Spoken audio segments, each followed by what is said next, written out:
Welcome to Coxie's Picks. If you like what you see, don't forget to subscribe. Enjoy. Welcome to Parker vs. episode 50. Up next is Darby style handcuffs.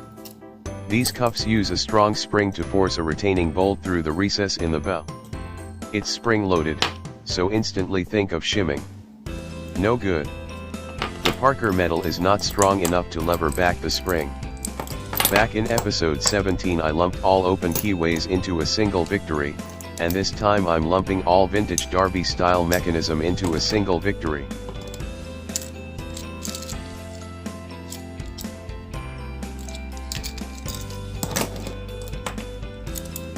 That means cuffs get the victory.